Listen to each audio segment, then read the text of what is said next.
1915 সালে সমাপ্ত হবে। তারপরে তিনি প্রচারে নামবেন। প্রচার করে যা কিছু লোক জুড়বে সেই লোকগুলোকে নিয়ে আসবে তার দুটি আশ্রয়। একটা আশ্রয় কি শিল ভক্তিবিনোদ ঠাকুর, আর একটা আশ্রয় হচ্ছে শিল গৌরকিশোর দাস বাবাজি গোস্বামী মহারাজ। কিন্তু 1914 সালে ঠিক শতকোটি নামযজ্ঞ সমাপ্তের আগে, শতকোটি নামযজ্ঞ যদি এই 9 থেকে 10 বছরের মধ্যে সম্পন্ন করতে হয়, তাহলে আপনাকে প্রত্যেক দিন 192 মালা নাম করতে হবে, মানে 3 লক্ষ নাম করতে হবে। সাধারণ কথা নয়।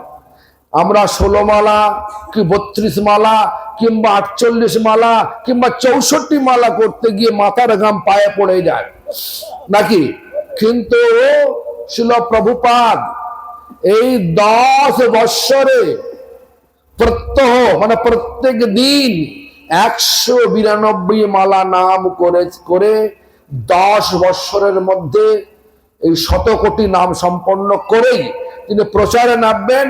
আর প্রচারের যা ফলস্বরূপ যে সমস্ত লোকগুলো জুড়বে সেই লোকগুলোকে নিয়ে এসে দুটো আশ্রয়ে তিনি ফেলবেন, আশ্রয় নিয়ে আসবেন। এরা বিচার করেছিলেন। কিন্তু 1914 সালে শিল ভক্তিবিনোদ ঠাকুর অপ্রকট লীলা প্রকাশ করলেন। 1915 সালে আবার গৌরকিশোর দাস বাবাজি গোস্বামী মহারাজ অপ্রকট লীলা প্রকাশ করলেন। দুটো আশ্রয় চলে গেল। এখনকার দিনে তো গুরু মরে গেলে ভালোই হয়, নিজেরাই গুরু হয়ে যাব নাকি? কিন্তু শিল প্রভুপাদ আমাদেরকে সাবধান করে দিয়ে বললেন, গুরু যদি মনে করে আমি গুরু, তাহলে সে গুরু শব্দের প্রথম অক্ষরের উকারটা লোপ পাবে। কি হয়? প্রথম অক্ষরের উকারটা যদি লোপ করে দেয়, মানে উড়িয়ে দেওয়া হয়, তাহলে কি হবে? গরু হবে, গুরু আর হবে না, গুরু হয়ে যাবে না তখন। তো তিনি নিজে কখনো ভাবেননি গুরু হবেন। যখন দেখলেন যে দুজন আশ্রয় চলে গেছে, আশ্রয় তো নেই, প্রচার কোনো লাভ হবে না, এখন আমি চলে যাব বৃন্দাবনে। বৃন্দাবনে বাকি জীবনটা আমি এই 3 লক্ষ নাম 192 মালার নাম করে জীবনটা কাটিয়ে দেব। আর কোনো প্রচার নয়, কেন আশ্রয় তো নেই, আশ্রয় চলে গেছে, কে আশ্রয় দেবে? এইভাবে ভাবিত হয়ে যখন একদিন যোগপীঠ মন্দিরে, মায়াপুর যোগপীঠ মন্দিরে তিনি ব্রহ্ম মুহূর্তে হরিনাম করছেন, ঠিক সেই সময় যেখানে যোগপীঠ মন্দির সেখানে ছিল কাঁঠাল গাছ।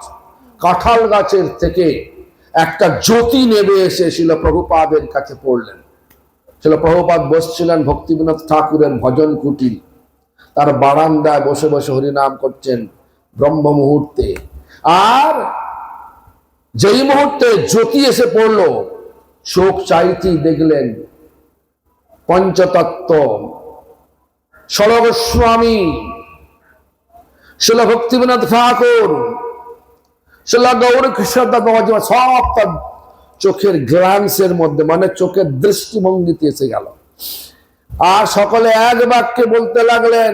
শিল প্রভুপাদের দীক্ষা নাম ছিল শিবার্ষ ভানবী দ্বৈত দাস। সকলে এক বাক্যে বলতে লাগলেন, হে বার্ষ ভানবী দ্বৈত দাস, তুমি তোমার চিন্তা থেকে বিরত হও, তো ফিরে আসো চিন্তা থেকে। কি চিন্তা করছো? বৃন্দাবনে যাবে। বৃন্দাবনে গিয়ে বাকি জীবনটা 3 লক্ষ হরিনাম করে কাটাবে, তাহলে মহাপ্রভুর যে প্রেম ধর্মের বাণী প্রচার হবে কি করে? তাই তোমাকে প্রচার করতে হবে, চৈতন্য মহাপ্রভুর প্রেম ধর্মের বাণী প্রচার করতে হবে। তখন প্রভুপাদ জিজ্ঞাসা করলেন, প্রচারে যারা জুড়বে ওদেরকে আশ্রয় দেবে কে? তখন সকলে এক বাক্যে বললেন, আমাদের পক্ষ থেকে তুমি সকলকে আশ্রয় দেবে। এইভাবে প্রভুপাদের নিয়োগ হয়েছিলেন, গুরুপদে নিয়োগ হয়েছিলেন। তারপরে যদি একটু বিচার করে দেখেন, শিল প্রভুপাদ জিজ্ঞাসা করলেন, প্রচার যে করব, লোকবল পাবো কোথায়? তো সবাই বললেন, আমরা তোমাকে তোমার লোকবল পাঠিয়ে দেব। বাস।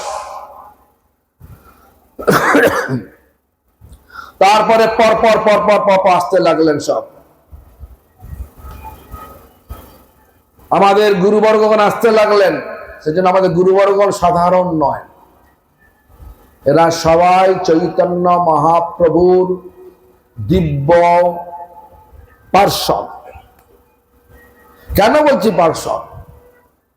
ডিসেন্ডেন্ট। ডিসেন্ডেন্ট মানে হচ্ছে দিব্য, মানে মহাপ্রভুর বংশজ। ডিসেন্ডেন্ট, স্পিরিচুয়াল ডিসেন্ডেন্ট, পারমার্থিক বংশজ। যাই হোক, এইভাবে তারা এলেন।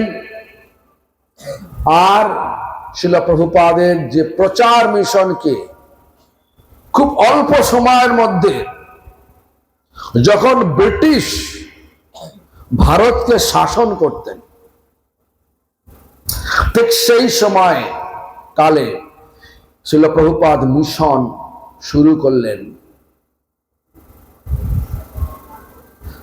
ব্রিটিশের চরম শাসন, সমস্ত শাসনকে তাকে বুঝিয়ে চৈতন্য মহাপ্রভুর প্রেমের বাণী তিনি উদাত্ত কণ্ঠে প্রচার করেছেন। কোন সমঝোতা নয়,